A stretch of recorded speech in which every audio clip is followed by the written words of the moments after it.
I'm Carrie. Welcome to the TrueNorth emPower program energy conservation video. Would you like to cut your heating and energy costs in half? It's easy, just install a programmable thermostat, switch to CFL light bulbs, turn the heat setting down on your hot water tank, use smart power strips, put insulating plastic up on your windows in the winter months, use low flow shower heads, change your furnace filter 4 times a year, install foam insulation behind your outlets and plugs, let food cool before putting into the fridge or freezer, and keep them both full but not stuffed. Turn the lights off when you leave a room. Use cold water when doing laundry. Make sure you use the right sized pot for burners on your stove. Keep the lint trap of your dryer clean and dry clothes in consecutive loads. And wrap your hot water tank in an insulating blanket. A little overwhelming, isn't it? Well, relax. I'm here to make it easier for you. First of all, let's take a look at why conserving energy is so important to your household budget. An average household in the highest 20% of income, or a typical upper middle class household, only spends about 3% of their total annual expenditures on heating and energy, while a typical lower income household spends twice that much. There are many reasons for this, but the biggest one is simply that the homes of the average lower income family are typically older and/or not as energy efficient as those of an upper middle class family. If you're watching this video, that means you probably fall somewhere within the second category. And that means your house is leaking financial resources all over the place. That's the bad news. The good news is there's lots of things that you can do to make a difference. Small changes can add up to big savings for you. I'm in the home of Andy and Laura. Let's take a look at the kit they received from TrueNorth. There's a basic kit and an advanced kit, so you may or may not have everything in your kit that they do, but that's okay, because even if you didn't get some of these items in your kit, they're all pretty affordable. First up, CFL light bulbs. Compact fluorescent light bulbs are an easy way to save money. They cost a little bit more to buy up front, but they use 75% less energy than standard bulbs. And they last about 5 times as long, so in the long run the savings really add up.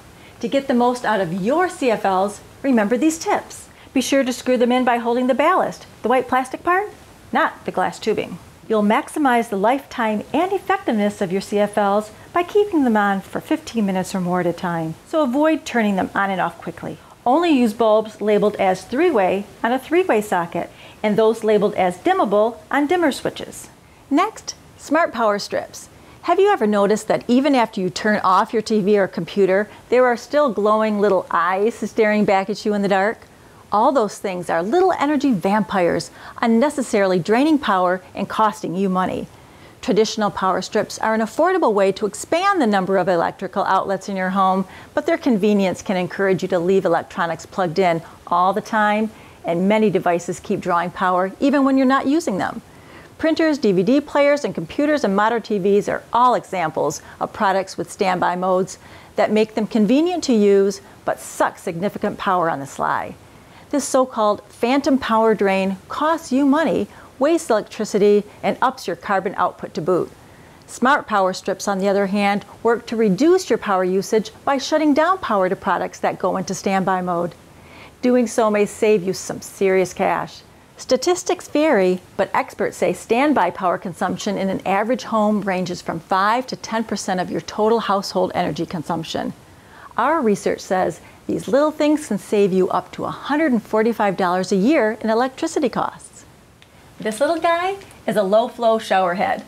A typical person can use up to 25 gallons of water for every shower, and that water has to be heated using electricity or gas and pumped using electricity. A low-flow shower head will use about 50 to 70% less water than a traditional shower head.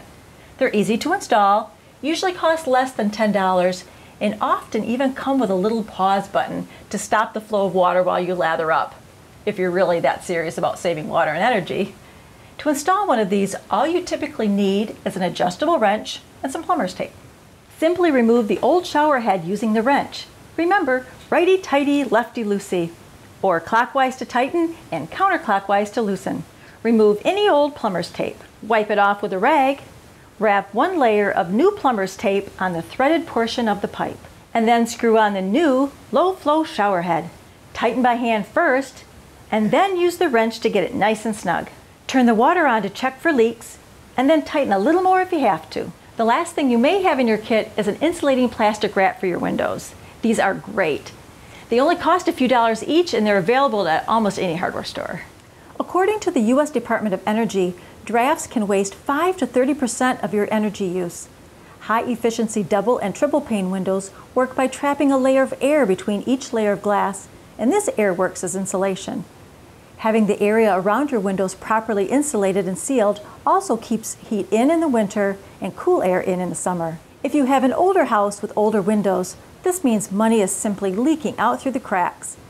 Adding a layer of sealed plastic to the inside of windows creates a buffer against drafts, and the extra still air space can give a nice boost to your home's ability to hold heat. And don't worry, properly installed, window plastic is essentially invisible. Let's take a look at how easy it is to install. The only tools you'll need is a hair dryer to tighten the plastic once it's up, and possibly a pair of scissors to cut to size. First, clean and dry surface to be taped. Apply tape to the window, tacky side down, leaving the film on the front. Unfold the plastic and cut to the size of the window. Remove the film off the tape. Carefully press the plastic to the tape. Remove large wrinkles by detaching and repositioning the plastic. Press firmly into place using fingertips. Using the high heat setting on a hairdryer, hold about 1/4 inch from the surface and blow hot air onto the plastic to tighten it up. Lastly, trim excess with scissors. Next, let's take a look at some more helpful and easy tips on saving money on your heat and energy expenses. Let's start with electricity. We've already talked about CFLs and smart power strips.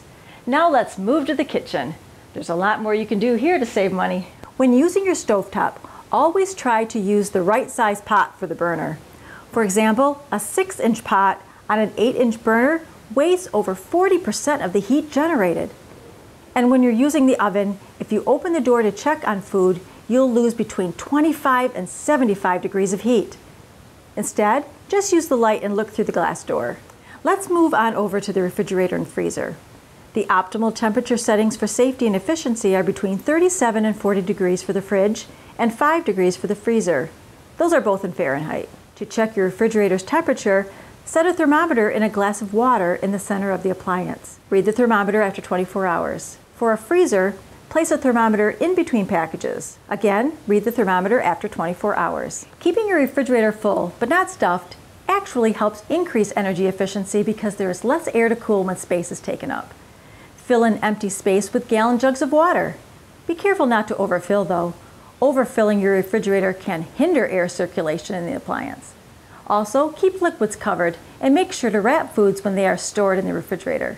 Not only will uncovered foods dry out and ruin the taste, but the moisture that is released causes the refrigerator's compressor to work harder. And always make sure to let hot foods fully cool off before putting them in the fridge or freezer. Condenser coils remove heat from inside your refrigerator and freezer. Make sure they're at least 2 inches from the wall and clean them twice a year. Clean condenser coils mean an efficient refrigerator and freezer. If you have a dishwasher, only run it when you have a full load. The same thing goes for washing clothes. Full but not overstuffed loads are the most efficient. Just about all modern detergents work well in cold water, and doing so will save you between $30 and $40 a year. Weather permitted, dry your clothes outside on a line. That's free. But when you do use your dryer, doing consecutive loads is most efficient, so the dryer doesn't have time to cool down between loads and then have to heat back up. Also, simply cleaning out your lint trap before every load can save about $35 a year. In regards to your hot water and your hot water tank, here are a couple quick and easy tips. Set the temperature at 125 degrees. When set too high at say 140 degrees, a hot water heater can waste anywhere from $35 to $60 annually in standby heat loss and more than $400 in in-demand loss. Also, if your tank has an insulating R value of less than 24, an insulated hot water tank blanket is a great idea. If you don't know the R value of your hot water tank, just carefully touch it. If it feels warm to the touch, it needs additional insulation. A hot water tank blanket could reduce standby heat losses by 25 to 45% and save you between 4 and 9% in overall water heating costs. You can find pre-cut insulating blankets at most larger home improvement stores for around $20, and it should easily pay for itself in about a year. Moving on to heating and cooling, simply replacing your furnace filter once a quarter will save you 5% on heating and cooling costs. And it's easy to do. There are only a handful of standard size filters, so just check to see what size you need. You can usually find them at most hardware stores. If you have an odd size filter, you might have to check at one of the larger home improvement stores. Just pull out the old filter, taking care to note which way the airflow moves, and install the new one with the airflow arrow pointing the right way. It's also a good idea to use a marker to write the date of installation right on the filter, just to keep track of when the next one is needed. A programmable thermostat allows you to program your furnace to automatically turn on before you get up, back down when you go to work, up again before you get home from work, and then back down when you go to bed. These will save you 10 to 20% on your heating and cooling costs, and you'll most likely recover your initial investment within the first year alone. Laura installed this one herself for less than $30. Also, for every degree you lower the heat setting in the winter or raise the cooling setting in the summer, you will save 3%. So if you normally heat your home to 70 degrees in the winter and cool it to 73 in the summer, you can save 12% by simply lowering your heat set point to 68 and raising your cooling set point to 75. Just wear a sweater when it's cold and t-shirts when it's hot. Open the blinds or curtains of windows to let in natural light during the day, and you won't have to use electric lights. And by opening the curtains or blinds on south-facing windows, you can take advantage of free solar gain heat. Keep furniture, carpeting, and curtains from blocking heat registers and air return ducts. One last thing you can do is to insulate all the outlets and switches on the exterior walls of your house. These insulating strips are cut the same size as an outlet cover and even have the outlet holes cut out for you. Not only are these strips an excellent air barrier, but they're also a breeze to install. It's as easy as removing the outlet cover, installing the strip, and putting the cover back on. So don't let the cold air drift into your home through one of these outside wall outlet openings. Insulate them. We've covered a lot today, and while there's no silver bullet when it comes to energy conservation, I think we've shown that a lot of small changes can add up to substantial savings for you. Don't get overwhelmed, you don't have to do everything, and you sure don't have to do everything today. Just keep chipping away at it. You can do it. In your kit, there should also be some great budgeting resources for you to look over. Setting a realistic budget is half the battle. Keeping it is the other half. I also want to encourage you to visit the TrueNorth website for more information.